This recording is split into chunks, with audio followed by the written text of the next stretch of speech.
C'est l'enquête de ce journal, présent dans les aliments, les ustensiles et même les vaccins. Ce métal n'est pas sans risque pour l'organisme. De récentes études montrent qu'il serait à l'origine de syndromes touchant à la fois les muscles et le cerveau. C'est une enquête signée Claudine Gilbert et Yvon Bodin. Dans le cabas de Virginie, pain, fromage, confiserie, crème pour la peau, rien que des produits de consommation courante qui ont tous un point commun. Ils contiennent de l'aluminium. On peut en retrouver dans les farines, dans de nombreux biscuits, des viennoiseries également. On peut en retrouver comme agent d'enrobage dans les bonbons ou les saucisses. On en retrouve également dans les produits laitiers et dans les laits maternels industriels. L'aluminium est autorisé comme additif alimentaire ou comme ingrédient dans les cosmétiques. Mais il peut aussi provenir d'une pollution par l'emballage sans apparaître sur l'étiquette. Dans son enquête, Virginie Bell montre comment ce métal, reconnu officiellement comme toxique pour le système nerveux, a colonisé notre vie quotidienne. On sait que l'aluminium n'a pas de rôle biologique connu, c'est-à-dire qu'il n'a rien à faire dans notre organisme.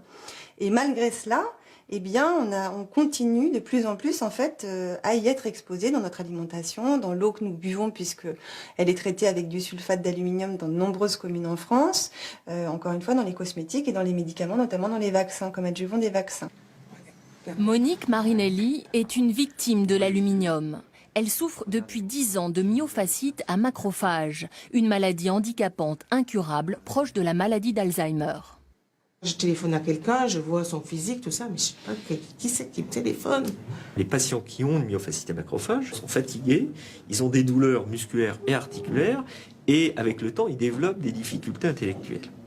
Sa maladie est considérée comme un accident du travail. Monique était infirmière, elle a reçu plusieurs injections d'un vaccin contre l'hépatite B contenant de l'aluminium. Et l'hépatite, c'est plus deux la même année, à 1 mois, puis une autre à 6 mois, et 1 an après, donc ça faisait quand même, je pense, un bon cumul. Mais au départ, on ne s'est pas posé de questions pour se faire vacciner. Moi, j'ai fait vacciner mes enfants. Mais l'interdiction de l'aluminium comme adjuvant n'est pas à l'ordre du jour. Alertée depuis plus de 10 ans, y compris par des publications et des études scientifiques récentes, les autorités de santé ne reconnaissent pas de lien entre ces maladies et l'aluminium des vaccins.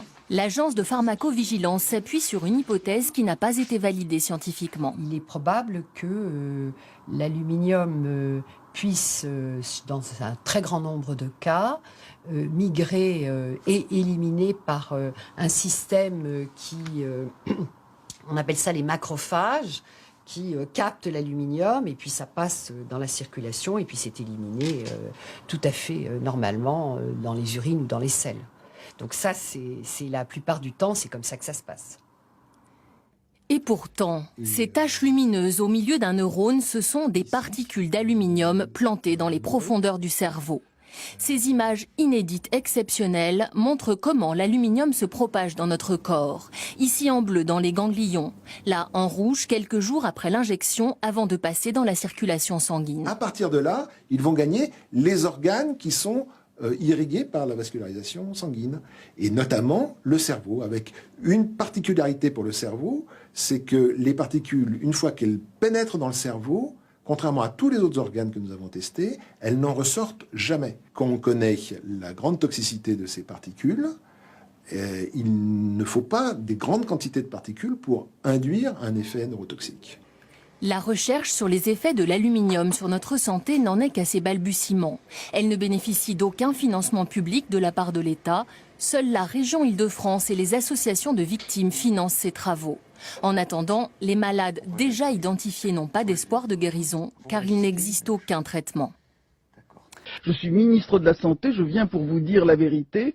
Ils ont un vaccin sûr, ils ont un vaccin testé. Enfin, je vous dis la vérité.